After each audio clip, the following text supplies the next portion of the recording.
Uyabingelelwa mhlobo othandekayo ngegama lenkosi yethu uJesu. Sithanda ukubonga uThixo ngokusihlanganisa njalo enkonzweni yalamhlanje singabaphilileyo. Siza kungena ke kathesi enkonzweni yethu. Sifunda eBhayibhelini encwadini kaSambulo ngu1 iverse ngu9.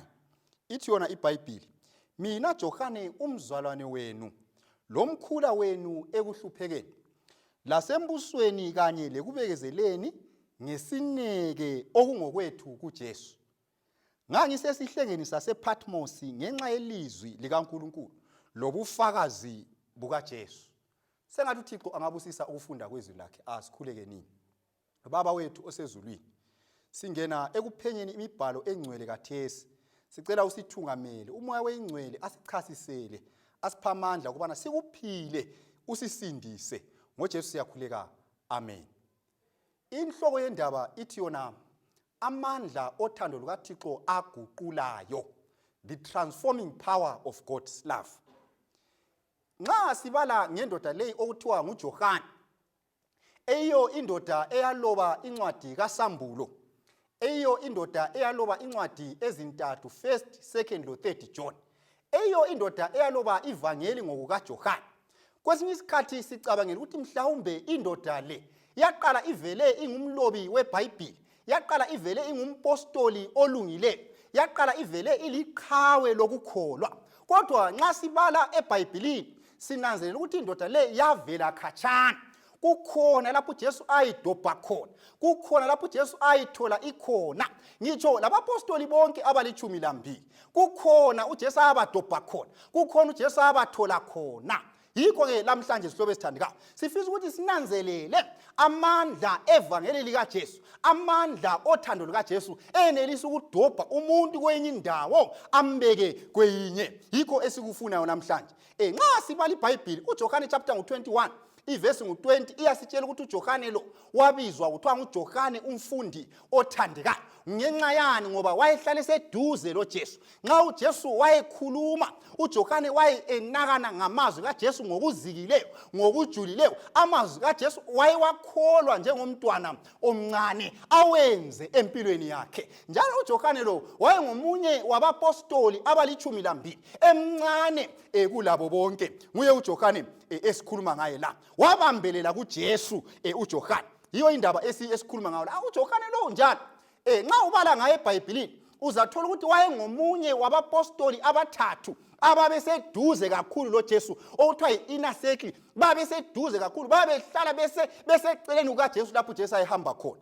Bala iBhayibheli yakho kuLuka 8 verse 49 usiya ku56. Bathi besiyavusa uJesu siyavusa indodakazi kaJairus, wayelabo laba apostoli abathathu, uPetro, loJakobe, loJohane laye wayekhona khonapho. Ubala uMateyu chapter 17 verse 1 usiya ku8. Besiya entabeni yenguquko lapho uJesu aguquka khona, the Mount of Transfiguration. Wayekhona uJohane eloPetro loJakobe. Ungabala kuMateyu 26 verse 36 usiya ku45.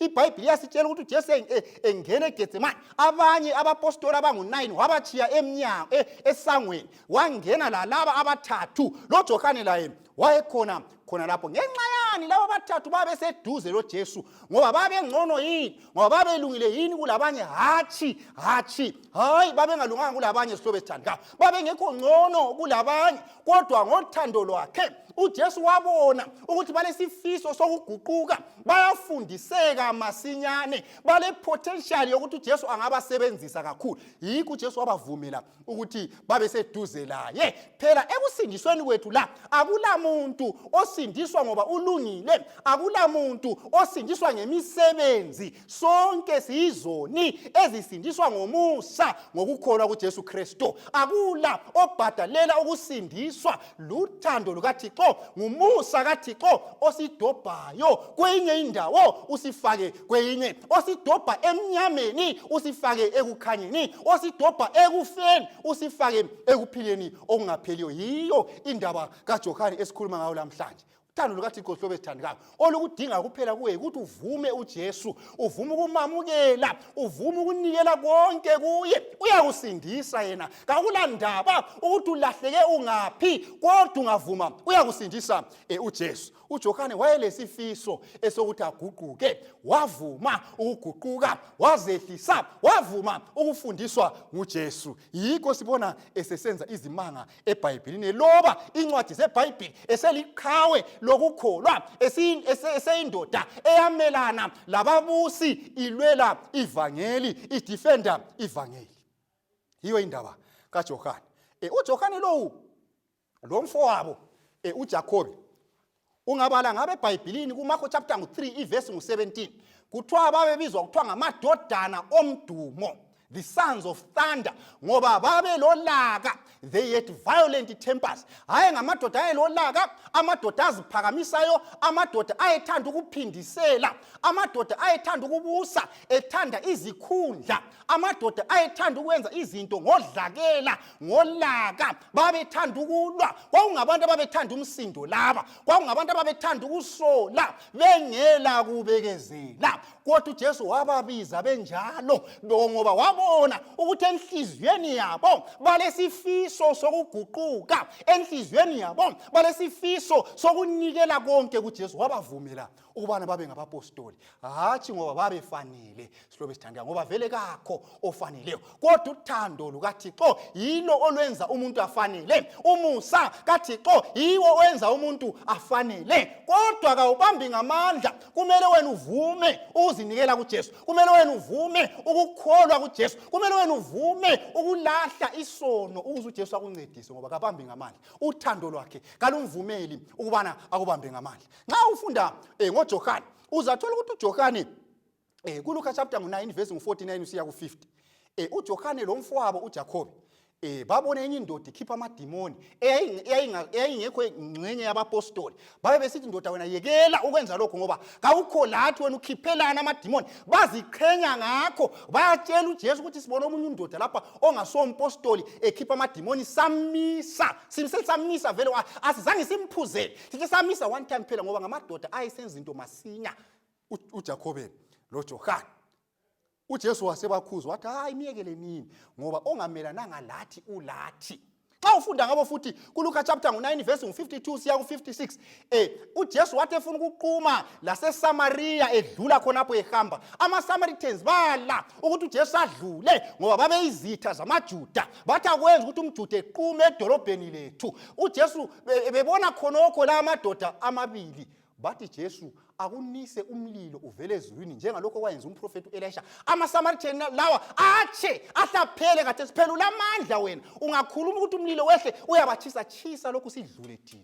Babe ngamadoda angela kubekezela, amadoda alolaka. Kodwa uJesu wabona amadoda azaba ngamaqhawe evangeli ngoba uthando lwakhe lulamandla okuguqula isoni esikholwayo, isoni esivumayo. Angazi ukuthi wena sihlobo sami esithandekayo ungabe usesonweni okunganani, angazi ukuthi ungabe usedakeni olubishayo lesono olunganani, kodwa uthando lukaThixo luyenelisa ukuthi lukufinyelele. Kakho ongasindisekiyo as long as evuma ukukholwa kuJesu. Mateyu 20 iverse 20 siya ku26, ithi yona iBhayibheli, unina kaJakobe lo Johane wabuya kuJesu wathi, Nkosi mfundisi, ngicela ukuthi nxa usubusa amadodana ami lawo mabili, omunye ahlale kwesokunene omunye ahlale kwesokhohlo.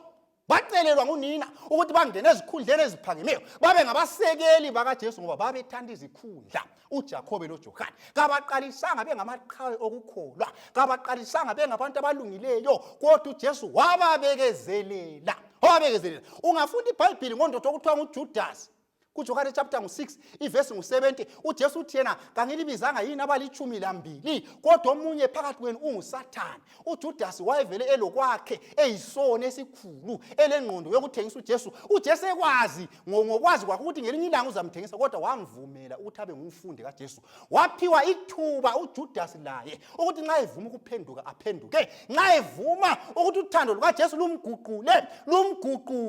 Wavunyelwa uJudasi lanxa wayele agenda zakhe ethanda imali, ngoba phela uNkulunkulu uyanika bonke abantu amathuba ukuthi basindiswe. Akula muntu oncitshwa ithuba, akula muntu ovalelwa ngaphandle. Uthando lukaThixo lulamandla okuguqula isono esivumayo, kodwa kalubambi ngamandla. Kalubambi ngamandla sihlobo esithandekayo. uJesu wayekwazi ukuthi abapostoli laba babuthakathaka ngaphi, wabakhuza ngothando ngoba wayebona ukuthi abangu-11 babo balesifiso wayebakhuza ebancedisa ngisho lo Judasi bambekezelela, wakhuzwa waphiwa amathuba wokuchumayela kodwa uJudasi kwala ekucineni wakhahlela uthando lukaThixo. Sihlobo sami esithandekayo, ngiyakuncenga namhlanje ngomusa wenkosi yethu Jesu Kristu, ungavumi ukukhahlela umusa kaThixo, ungavumi ukukhahlela uthando lukaThixo. Nxa inkosi ikhuluma lawe ikuncenga ngevangeli, vuma ithuba lisesekhona, uzinikele kuJesu, nikela konke kuye. Uyakuhlenga uJesu, uyakusindisa. Yikho-ke uJohane uJesu esemguqulile, esesuse ulaka, wasusa ukuzikhukhumeza, wasusa ukuthanda izikhundla, wasusa udlame, wasusa ukweyisa abanye lokungabekezeli. uJohane nalwana owayindodana yomdumo, indoda elolaka, waguqulwa luthando lukaThixo waba nguJohane umpostoli wothando. He became John the apostle of love. Ngenxa yani, ngoba uthando lukaThixo lulamandla okuguqula, lulamandla okususa ulaka lufake uthando, lilamandla lolu thando okususa ukungabekezeli lufake ukubekezela. Lulamandla sihlobo esithandekayo, lulamandla lolu thando okususa ukuthanda izikhundla lufake ukuzidela ngenxa yevangeli. Lulamandla lolu thando okususa ukuzikhukhumeza lufake ukuzehlisa. Lulamandla sihlobo esithandekayo, uthando lukaThixo lulamandla.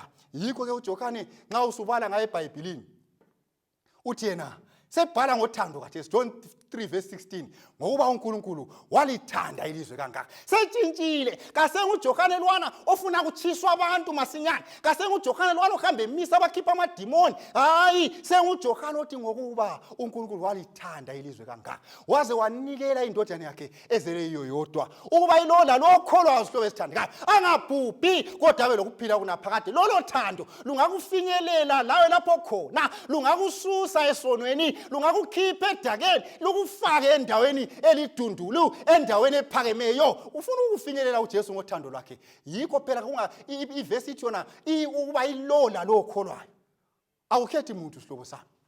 Akuyi ngokuthi ulemali kumbe awulamali, ufundile awufundanga, uhlala edorobheni uhlala emakhaya, kodwa nxa uvuma uyasindiseka. Nangu uJohane, indoda eyayilolaka, indoda eyayithanda izikhundla, indoda eyayingabekezeli, indoda eyayithanda ukulwa, indoda eyayilodlame, yaguquka yaba indoda ekhuluma ngothando, indoda echumayela ngothando. Uyabhala futhi 1 John chapter 3 ivesi 1, bheka uthando olungaka inkosi esinike lona ukubana sibizwe kuthiwe singamadodana lamadodakazi ombuso. Usekwazi kathesi ukuthi abantu abakhula kuJesu bonke ngamadodana lamadodakazi ombuso, kasabamisi nxa bekhipha amadimoni bengabantu bakaJesu. Usekwazi ukuthi uJesu lothando, uJesu uyabekezelela abantu. Nxa ufunda ngaye ku1 John chapter 4 ivesi 7 siya ku8 uyaloba futhi uJohane uthi ongathandiyo kamazi uNkulunkulu ngoba uNkulunkulu uluthando. Hlobo esithandekayo, ivangeli lilamandla, i-violent temper ayelayo kayisekho hlobo esithandekayo. Ngifuna ukuthi ubambe indaba lapha. Ilihlo likaJesu kalikhangeli njengathi thina abantu. uJesu kakukhangeli ukuthi ulolaka namhlanje. Hayi, uJesu ukhangela ukuthi ngelinye ilanga ulaka lwakho luzaphela ube ngumfundi wothando njengoJohane. uJesu kakukhangeli namhlanje abanye abantu bengakubona namhlanje bekubone uyisoni, kodwa nxa ungavuma ukuya kuJesu, uJesu yena ukukhangela ngalokho ongaba yikho khona. Kakukhangeli ngalokho yikho khona khathesi, ukukhangela ngalokho ozakuba yikho khona ngamandla othando lwakhe oluguqulayo. Yikho ebiza sihlobo sami ubana lola lokholwayo ngeke abhubhe kodwa uyaba lokuphila kunaphakade. Abantu bangakukhangela namhlanje bethu yisoni, bethu yisifebe, bethu yisigebenga, bethu ngumbulali, bakubize ngamabizo, kodwa ungaza kuJesu uze kuye uzinikele kuye, yena ukhangela ngalokho angakwenza ube yikho khona, ngalokho uthando lwakhe olungakwenza ube yikho khona. uJesu kakukhangeli njengathi, kakukhangeli njengabantu. He looks beyond what you are today. Ukhangela ukwedlula lokho yikho khona namhlanje. He looks at what you will become when you are transformed by the power of his love. Ukhangela lokho ozakuba yikho khona nxa usuguquliwe ngamandla othando lwakhe. oluguqukayo. Kodwa kumele la ufuze uJohane. uJohane kagugudlelanga ulaka lwakhe, kayalanga lo laka lwakhe, walunikela kuJesu, wazehlisa, wakholwa kuJesu, wanakana ngamazwi kaJesu, wakholwa amazwi kaJesu. So sihlobo sami esithandekayo, okudingakala kuye ukukholwa, yikuzinikela kuJesu. Okudingakala kuye ukuvuma ukuthi uyisoni, yikuvuma ukuthi kawufanelanga. Okudingakala kimi yikuvuma ukuthi ngiyisoni, yikuvuma ukuthi angifanelanga. uJesu abe sengincedisa, angihlambulule, angiguqule ngamandla othando lwakhe aguqulayo. Wamukela ukukhuzwa uJohane, wamukela ukukhuza uJohane. Nxa wayelokhu ekhangela uJesu, wayebona yena lapho asilela khona, wayebona amaphutha akhe. Nxa wayefunda ngempilo kaJesu, wayebona ukuthi ngiyasilela lapha nalapha nalapha, ngoba phela impilo kaJesu sihlobo esithandekayo yayiyimpilo elungileyo. uJohane wabona impilo kaJesu, wabona ukuthi yena uyasilela, ngoba phela bonke abantu abeza kuJesu, bonke abantu abakhangela uJesu bayabona lapha abasilela khona. Ungabona umuntu esithi yena ubona uJesu, uyavala ilizwi likaNkulunkulu, efunda ngoJesu, uzwe sesithi uyaziphakamisa, uzwe sesithi ulungile, ukuthi kakamboni uJesu. Ngoba sonke nxa sisiza kuJesu siyabona amaphutha ethu, siyabona lapha esisilela khona, siyananzelela izono zethu, bese sikhala sithi thina ukulunga kwethu kufana lengubo edabudabukileyo, bese sikhala sithi Jehova sisindise, sisindise. Yikho phela ungafunda uIsaiah chapter 6, wathi sebona ubungcwele bukaNkulunkulu, wathi maye mina muntu omubi ophila ebantwini abanendebe ezimbi, ngoba wananzelela ukuthi uyasilela. uPaul laye wathi sebona usindiso lukaThixo, wathi yena mina ngingomncane wabapostoli, wathi yena kakho ofaneleyo kulezi zinto, no one is sufficient for these things, only Christ is sufficient.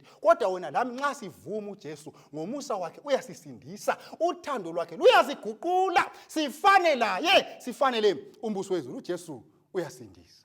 uJohane wabizwa ukuthi abe ngumpostoli, wabizwa ukuthi abe ngumKristu, ebuthakathaka, engaqualifyi, ebuthakathaka, engenelisi, kodwa wavuma uJesu, wakholwa uJesu, wamnika ukwenelisa. Yikho simbona eseliqhawe lokukholwa, esebotshwa, wabotshwa ngezikhathi zabo Domitian, waze watholakala esesihlengeni sasePatmos ngenxa yevangeli. Kabuyelanga emuva, kodwa indodana le eyaba liqhawe yamela ivangeli sihlobo esithandekayo, kayiqalisanga iliqhawe, yadojwa elakeni, yadojwa esonweni. Uthando lukaThixo lwayiguqula. Kunjalo sihlobo esithandekayo labo bonke abantu abaseBhayibhelini, amaqhawe okukholwa ofunda ngabo babe ngabantu ababuthakathaka. uJesu wabadobha esonweni, bavuma ukukholwa, bavuma ukuzinikela kuye. uJesu wabasindisa, bavuma ukuthi izono zabo, bavuma ukuthi bayizoni, bavuma ukuthi abala mandla, ngoba uJohane 15 verse 5 ithona ngaphandle kwami alingenze lutho. Bavuma ukuthi njengogatsha olungeke luthela isithelo lungekho kunina, ngeke benze lutho uJesu engekho. Bakuvuma. uJesu wabaguqula. Uthando lukaJesu luyaguqula sihlobo esithandekayo, lulamandla okuguqula. Uthando lukaJesu luyaguqula. Sikhangele lapha sihlobo zami, uJesu wabiza uJohane loJudas labo bonke abapostoli. Sizathinta kuphela uJohane loJudas, siveze amandla othando lukaThixo aguqulayo kulabo abavumayo. uJudas wabizwa ebuthakathaka, eyisoni, ethanda imali. uJesu ekwazi ukuthi indoda le ithanda imali, wamvumela ukuthi abe ingxenye yabafundi bakhe. Wamvumela ngoba akula muntu ongaphiwa ichance yokusindiswa, wavunyelwa uJudas. uJohane laye wabizwa elolaka. Umpostoli munye ngamunye ungatrace imbali yakhe, kukhona lapha adojwa khona. Siyathinta ababili kuphela sihlobo zami esithandekayo, uJudas wayebuthakathaka, uJohane wayebuthakathaka. In fact nxa ufunda ngembali, uJohane loJudas enkonzweni yesidlo, inkonzo yesidlo uJesu ayenza labapostoli, uJudas loJohane balwa belwela ukuhlala esandleni sikaJesu sokunene. uJohane nguye wagcine wina ehlala ku right hand kaJesu, uJudas wahlala ku left hand kaJesu. Babesilwa lokho bethanda izikhundla, lapho uJesu wayesehambe labo okwesikhathi eside, kodwa babe lokho bethanda izikhundla, kodwa uJesu wababekezelela. uJohane wayengumfundi, uJudas laye wayengumfundi. Bonke babizwa ukubana babe ngabafundi, babizwa ukubana babe ngabapostoli. uJohane wayengumfundi oqotho, kodwa uJudas wayengumfundi oprethendayo. That was the difference. uJohane wayeqotho ukuvuma amaphutha akhe, kodwa uJudas wayepretenda, ezenzeni ofundileyo, ezenzeni oyenelisayo. In fact uJudas wayecabanga ukuthi uJesu nguyobhenefitha ngokuthi yena abe ngumpostoli. uJudas wayebona ngathi yena kabenefit lutho kuJesu. uJesu ngumbazi ongafundanga, yena ufundile, kodwa wayepretenda sengathi uyamthanda uJesu. Ingozi yabo Judas abakhona la namhlanje yikuthi bayapretenda, kabavumi amaphutha abo. uJohane walalela ilizwi likaNkulunkulu, wavuma, lamthinta enhlizweni yakhe. He listened and was convicted. uJudas walalela kodwa waliphikisa. He listened and resisted. Kodwa bonke baphiwa amathuba eneleyo ukuthi basindiswe. uJohane walwa lobuthakathaka bakhe, walwa lezono zakhe, encediswa luthando lukaThixo, encediswa ngumusa kaThixo. uJudas yena wakazange alwe lamaphutha akhe, kodwa wathundubeza isazela sakhe, wathundubeza umzongedo wakhe ngenxa yobuqholo. Wayengavumi, wayebona ngathi ilizwi nxa lichunyayezwa yena uright, ilizwi liya kwabanye, wayefotsholela kwabanye, ngakho isazela sakhe sathundubala, wayengasatsho aluvalo nxa uJesu echumayela. uJohane weza eyisoni kuJesu, waguquka, uthando lukaThixo lwamguqula. uJudas weza eyisoni kuJesu, kodwa wagcina izono zakhe, wala lezono zakhe, wala zihlobo zami esithandekayo, wala lokho ebambelele ezonweni zakhe. Bakhona abaza kuJesu beyizoni, kodwa bale ukuphenduka, bale ukukhuzwa nguJesu, ngoba beziphakamisa, bezitshela ukuthi bona ba right. Bakhona banjalo. uJudas wabambelela ezonweni zakhe. uThixo kabambi ngamandla sihlobo esithandekayo. Umuntu oncediswa nguJesu ngumuntu olambele ukulunga. Umuntu oncediswa nguJesu ngumuntu ovumayo ukuthi uyisoni, kodwa oziphakamisa, obona sengathi yena ulungile. Yena lo njalo kunzima ukuthi uThixo amncedise, ngoba uThixo kabambi ngamandla. Njalo umoya engcwele kancedisi muntu ongamlambelanga, kancedisi muntu ongaboni indingeko yokubana amncedise. So uJohane wabuya eyisoni waguqulwa. uJudas wabuya eyisoni wahlala lokho eyisoni, waze wayakufa lokho eyisoni. Waze wakufa lokho eyisoni. Ngenxa yani? Ayisiko ukuthi uJehova uyehlule ukusindisa, kodwa uJudas wala waphika inkani, waphila inkani. He resisted with too much force the power of God's love. Wala wafuqa ngamandla, efuqa uthando lukaThixo ukuthi lungamsindisi. Wala uJudas. uJohane njalo walandela uKristu.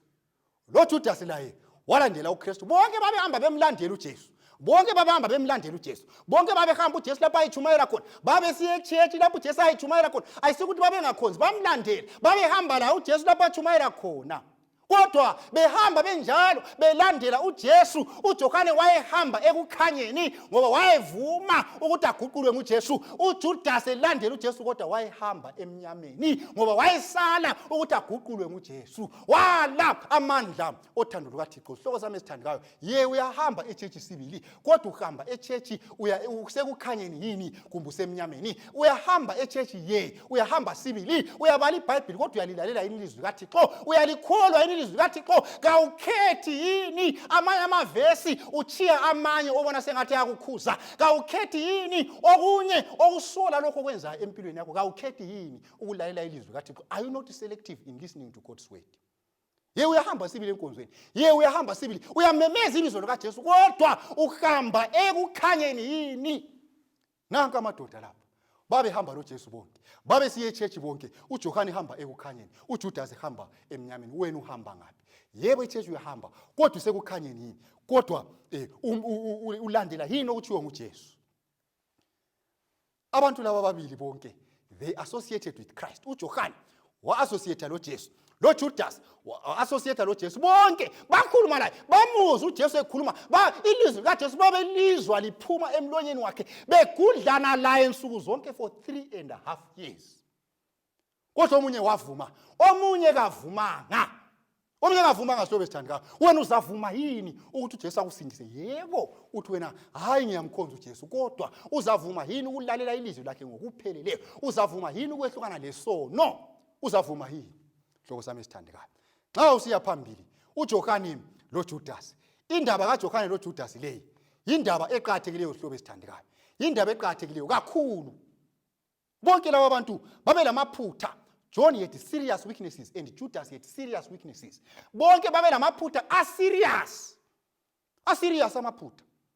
Babelamaphutha aserious. uJesu babiza laba bantu, kodwa wababiza enjalo. ngoba uJesu uyanika amathuba, uyalungisisa abavumayo. Uthando lwakhe luzimisele ukuthi lukulungisise wena emaphutheni akho. uJohane wananzelela ukuthi lamaphutha amakhulu wavuma ukusindiswa. uJudasi kazange avume ukuthi lamaphutha amakhulu. Kazange avume uJudasi. Kazange avume, wayegcwele ipride ngaphakathi, wayegcwele ukuziphakamisa ngaphakathi, wayehambe landela uJesu ethanda imali, wayelezi personal agenda yakhe esiza kuJesu. Wena lapho ukhonza khona awula personal agenda yini? Uye church awula personal agenda yini? uJudasi i-agenda yakhe wayefuna imali. Phela ngoba wayegcina isikhwama semali, uJesu wamiyekela futhi egcina isikhwama semali, wayetshontsha imali. uJesu ekwazi futhi ukuthi uyatshontsha imali, kodwa wambekezelela esithi mhlawumbe uJudasi uzavuma ukuthi inhliziyo yakhe ibe buthakathaka, uthando lukaThixo lumfinyelele, aguquke asindiswe laye. Kodwa uJudasi wathi ngangcono ngisale lesikhwama semali kulokuthi ngisindiswe. Wena sihlobo sami esithandekayo, uyakwazi lapho buthakathaka khona. uJesu ufuna ukukuncedisa, uJesu ufuna ukukungcwelisa, uJesu ufuna ukukuhlambulula. Uzavuma yini ukuba umoya engcwele akuhlambulule? Uzaluvumela yini uthando lukaThixo luguqulayo ukuthi lukuguqule isimilo sakho? Kumbe la uzasala le mali, kumbe la uzasala lesono sakho esikwenza ube lenzuzo, uzavuma yini? Kumbe la uzasala lesiko lakho engcenye wazalelwa kulo, engcenye walibona lisenziwa ngabadala, engcenye uzasala labangane, angazi ukuthi wena uzasala lani. Uzavuma yini ukuthi iBhayibheli likuxexebule esonweni? Uzavuma yini ukuthi uthando lukaThixo lukuguqule ube njengoJesu?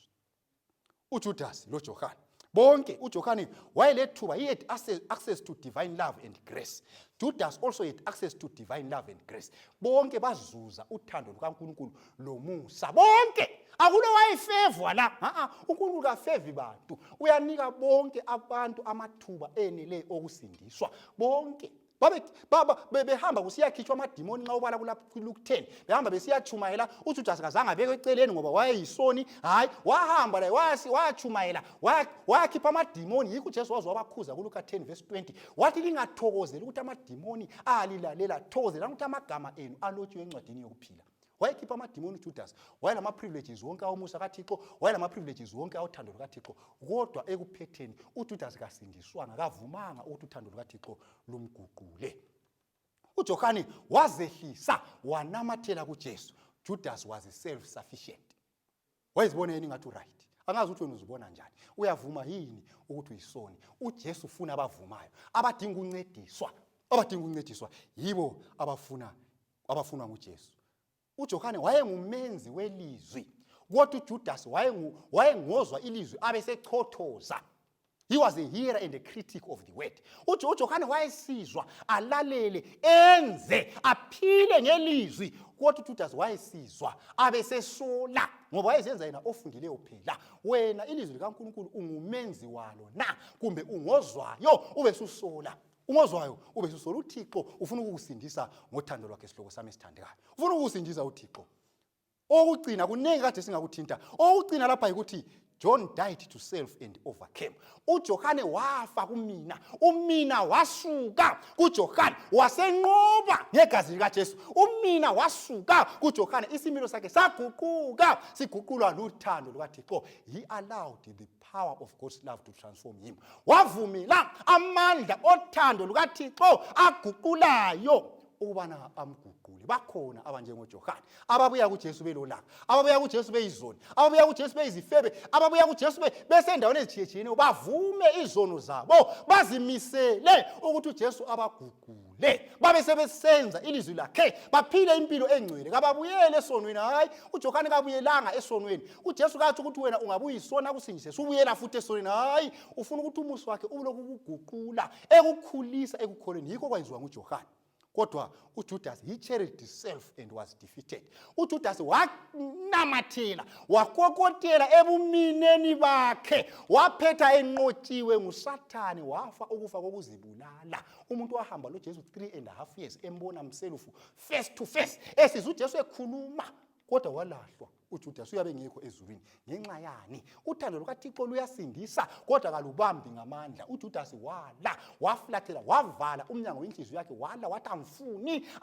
uJesu wakhuluma lokhu, wafundisa lokhu, wamkhuthaza ngalokhu. uJudas wathi angifuni Jesu, angifuni. Wala ukuthi uthando lukaThixo lumsindise. Wena kawali yini? Indaba kaJohane loJudas indaba yamaKristu amabili, these two people represented two groups of Christians in the world. Bamele amaqembu amaKristu amabili akhona emhlabeni. Amaqembu abantu ababili abakhona emhlabeni. Abantu bonke emhlabeni siyizoni, siza kuJesu sinjalo silezono zethu. Ngokukholwa siza kuJesu sinjalo. Abanye njengoJohane bazehlisa, bavume izono zabo, banamathele kuJesu, babe sebenqoba amaphutha abo. Uthando lukaThixo olulamandla okuguqula luyabaguqula baphethe sebe njengoJesu, baphethe sebe ngabanqobi, baphethe sebenqobile isono. Bakhona abanjengoJohane, bakhona sihlobo esithandekayo, bakhona. Malibongwe igama lenkosi ngabanjengoJohane, labo abanjalo abavumayo ukuthi bayizoni, abazinikela kuJesu, abathi uJesu angabasindisa kababuyeli ezonweni zabo. Bakhona abanjengoJohane. Kodwa likhona iqembu lesibili elinjengoJudasi, eligcina ukuziphakamisa, elisolayo, elingavumi ukuthi liyona, elingavumi amaphutha. Iqembu elinjalo yilo sihlobo esithandekayo uJesu alincengayo namhlanje, ubana kumele liguquke. Wena lami nxa sikulelo qembu kumele siguquke, kumele siguquke, ngoba uJesu angasenzela khona kungenzakala kuphela nxa sivuma ukuthi siyizoni, nxa sivuma amaphutha ethu. Yikho ukuthi umusa wakhe usisindise, ngoba kabambi ngamandla, ulothando olukhulu olujule kangaka ukuthi kakubambi ngamandla. He does not force you against your will because of his love. Kakubambi ngamandla uJesu. Yikho lo Judas engabanjwanga ngamandla. Hlobo zami esithandekayo, abanjengoJohane, abanjengoJudasi, bonke amaqembu nala amabili, sonke siyaphiwa amathuba okuthi sisindiswe. Wonke amathuba siyaphiwa, akula muntu oncicha ithuba lokusindiswa. Wena lami siyaphiwa amathuba. We are given equal opportunities. Siyaphiwa amathuba. Hlobo zami esithandekayo, kungenzakala empilweni yakho ubulamaphutha amakhulu, encenye nxa uzikhangele ubona sengathi awusafanela, encenye nxa uzikhangele ubona sengathi wena vele umusa kaThixo ngeke ukufinyelele lapho okhona. uJesu ufuna abanjengawe abalambele ukulunga, olambele ukulunga, ngoba uthando lwakhe lulamandla okuguqula isoni esikholwayo, lulamandla okuguqula isoni esivumayo. Uyasusa ulaka afake uthando, uyasusa ukuziphakamisa lokuthanda izikhundla afake uthando. Sihlobo esithandekayo, uyakufaka ukuzehlisa uJesu. Angazi ukuthi wena ungaphi lapho khona sihlobo sami. Okumele ukwenze yikuzehlisa njengoJohane, uze kuJesu umtshele izono zakho, uvume izono zakho, uvume ukuthi uyisoni. Uyakwamukela, akuthethelele, akuhlambulule, abe sekunika amandla okunqoba isono. Umoya engcwele abe sekuhlambulula esonweni sakho, ngoba kuMateyu chapter 1 iverse 21, he saves us from sin, from our sins, not in our sins. Kasisindiseli ezonweni zethu, kodwa sisindisa asikhuphe ezonweni. Yikho ke sihlobo sami esithandekayo, uJesu ufuna ukukukhupha esonweni. Uhlupho lwakho lolwami yikuthi abanengi bethu sinjengaboJudasi, kasivumi ukuthi siyizoni. uJesu ufuna ukukukhupha lapho khona, ufuna ukukukhupha lapho khona. Wena uyakwazi lapho khona, isono sakho uyasazi wena kuhle, isono sakho uyasazi. uJesu ufuna ukuthi akukhuphe lapho khona, ufuna ukuthi akukhuphe. Ungavumi ukubambelela kulokho okulisiko, kulokho othi uyakwazi. Vuma iBhayibheli likukhuse, vuma uJesu akutshengise indlela yokwenza, ngoba konke okumele sikwenze kukhona eBhayibhelini. uJesu uyakubiza sihlobo sami esithandekayo, sifisa ukuthi sibe lo mthandazo lapho khona zinikele kuJesu enhlizweni yakho. Mina ngiyafisa ukuthi ngibe njengoJohane, ngivume ukuthi umoya oyingcwele angihlambulule. Kangifisi kuba njengoJudasi. Ngiyakufisela ke sihlobo sami lawe lapho okhona ukuthi ube njengoJohane, ungabi njengoJudasi, ngoba uthando lukaThixo lulamandla amakhulu kakhulukazi okuguqula isoni. Igazi likaJesu lilamandla amakhulu kakhulukazi okuhlambulula isoni. Kodwa uJesu kabambi ngamandla. Kumele wena lami sivume ukubana asisindise, asikhiphe esonweni. Nxa lapho khona uzinikela, ufisa ukuba njengoJohane ovuma ukuguqulwa luthando lukaThixo, thatha ithuba lona leli, sikhothamisa amakhanda, sikhuleke, sizinikela kuJesu. Asikhuleke nini?